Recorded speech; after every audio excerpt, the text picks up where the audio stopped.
Hey guys, welcome to the video. This is just going to be about a 15-minute video recapping how I took this old rusty Traeger that I found on Marketplace for 20 bucks and restored it and customized it to be one of a kind. And as you can see, there's an ER1 code, which means the controller was not able to read the internal temp of the smoker. That's because there was no probe to read that, which makes sense based on the condition of the inside of this.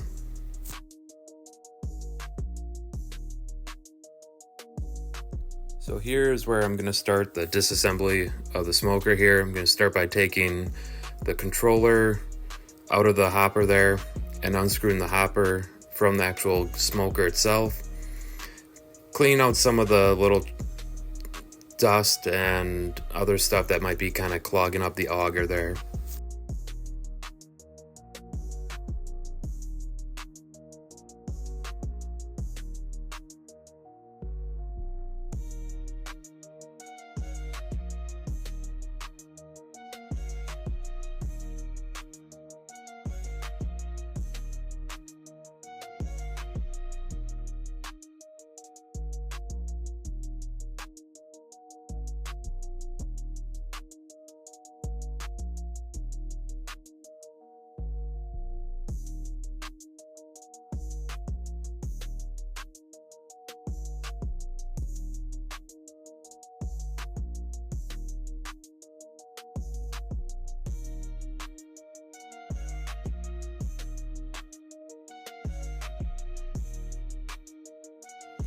Now that I got everything off of the main smoker chamber there, I'm going to just take a grease bucket there and try to scoop out a lot of that dust that you guys saw at the beginning of the video, and it almost filled up that bag full, so this was in very rough condition. Normally I would take a plastic putty knife and scrape the inside of smokers. However, this one had some pretty thick and heavy rust, so I ended up using a metal scraper on this one just to try to chip some of that away a little bit. It also made it a little bit easier there too.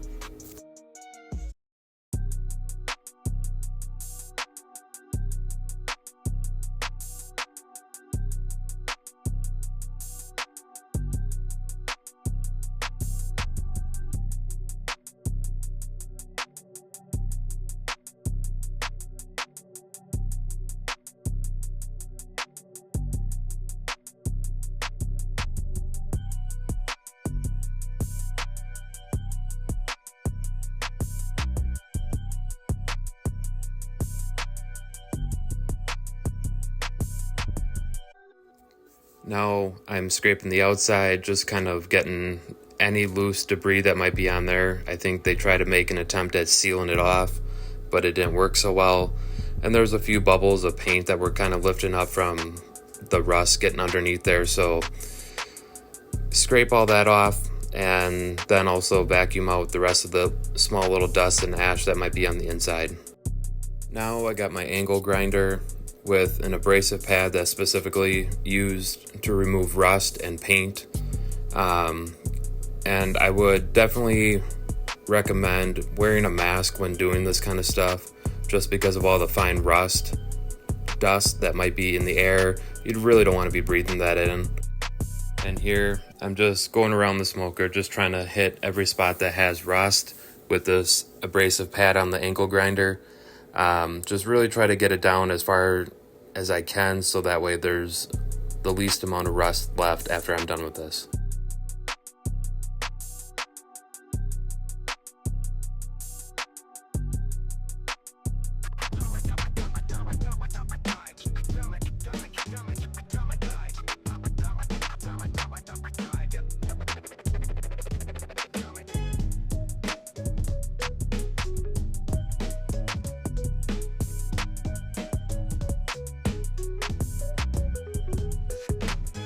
Now that I got it sanded down with the angle grinder, I'm going to take the circular sander and just kind of blend the paint to the metal a little bit more so you don't see as much of the transition and make it a little bit more smooth.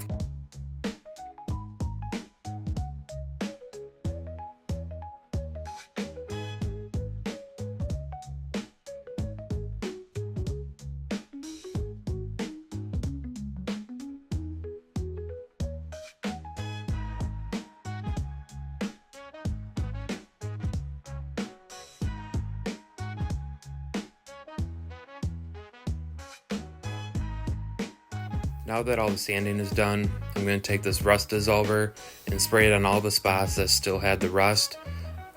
This will kind of really help go deeper into the metal in case there's any rust that's left over, and this stuff works very well to get rid of that last little bit of rust.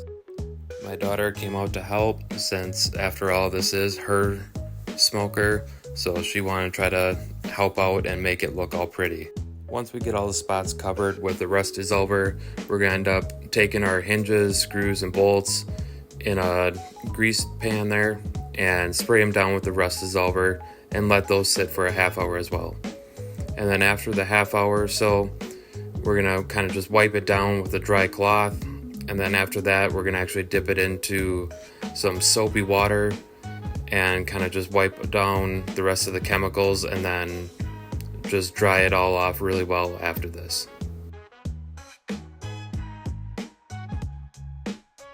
Now that's all done, it's on to the fun part here. We're going to start by taking this high heat primer and covering all the bare metal spots that we removed the rust from when we sanded it down.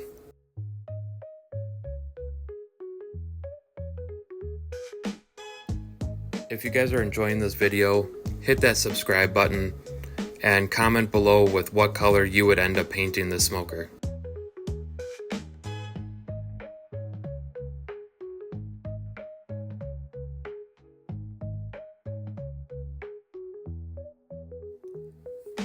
So when I was sanding it down, I ended up sanding a little bit of a hole in the front.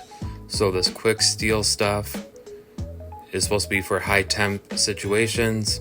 JB Weld makes one as well, but the goal is to fill that spot there so that way we don't have any holes in the smoker.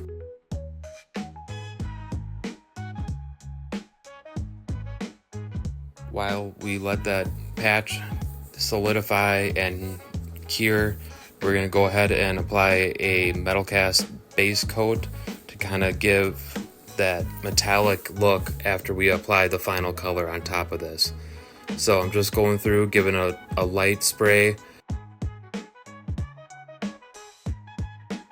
After 3 applications of the base coat there, now it's going to be time to move on to the actual color.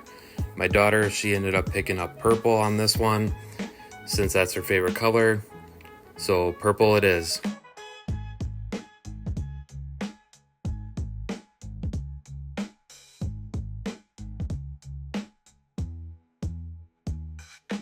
And when you're applying the color coat, you want to do very light layers. I got a little heavy right there and in a couple other spots. But the main thing is to try to just do very light layers to help give a nice even coat. It took 5 layers of spraying on this one and almost 1 full can to get all this done.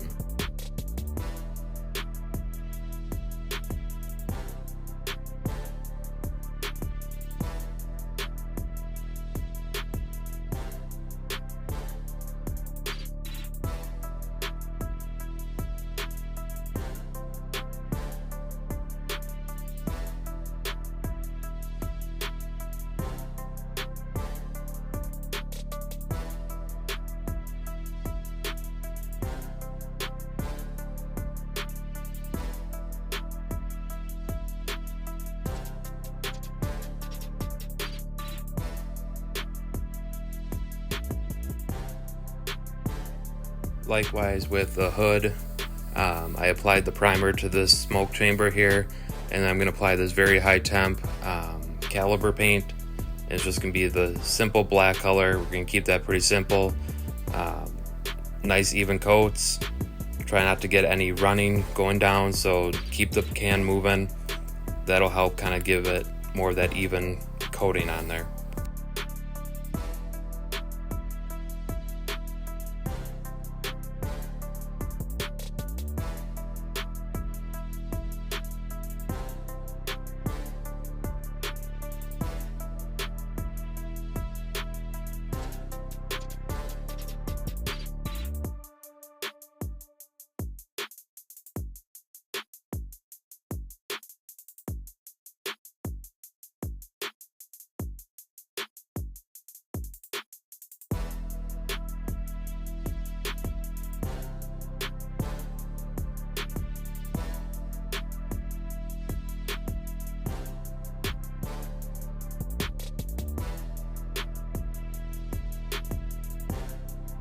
Now that we got the black paint applied, I'm going to go over it with this engine enamel clear coat.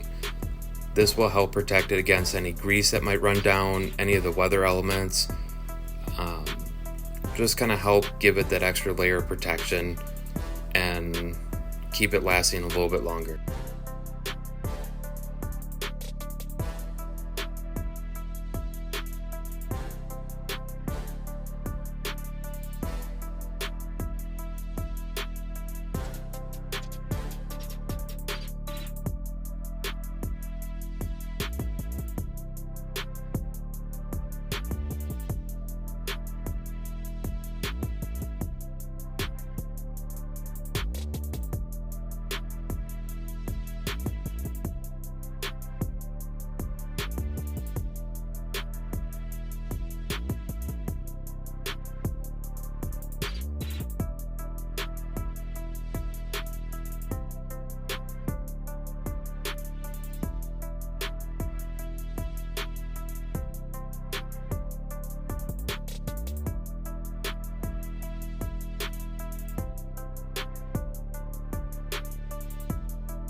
Now that all the painting is done, it's going to be time to put in the new RTD probe on the inside, so that way the grill can actually tell what temperature it is inside of the smoke chamber.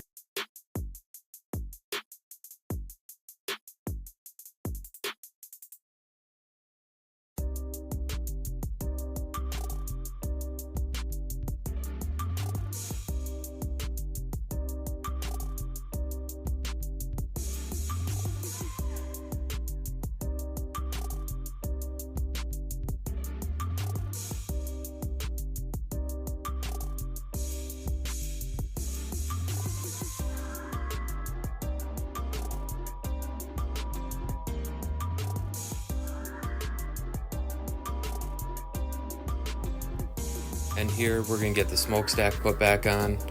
I had to get my extra helper to help me out and hold it up while I try to get the nut and bolt screwed together here.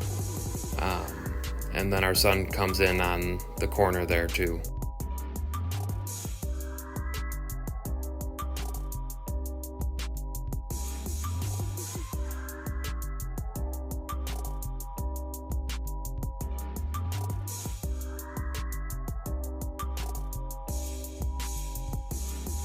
Now that we have the smokestack assembled on, it's going to be time to put on the hopper and reassemble that all together here. And I forgot to actually apply the lid to the hopper, so I had to take it back off and reassemble the lid on too.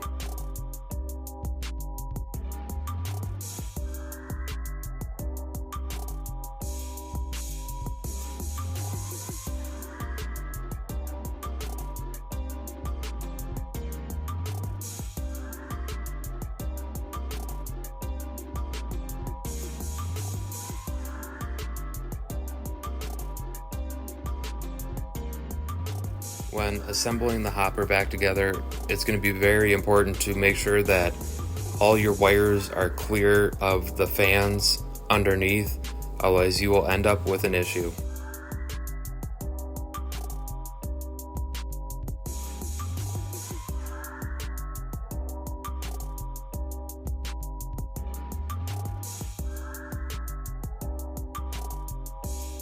When it comes to reassembling the hinges, the brackets themselves are actually slotted, so I just kind of lightly put them on there, so that way once I get the hood on or the lid on, I can kind of adjust it as needed from there.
Alright, and here's the final product. Let me know what you guys think in the comments. Any questions, drop them below, and I'll try to get back to them as soon as I can. Thank you for watching, guys.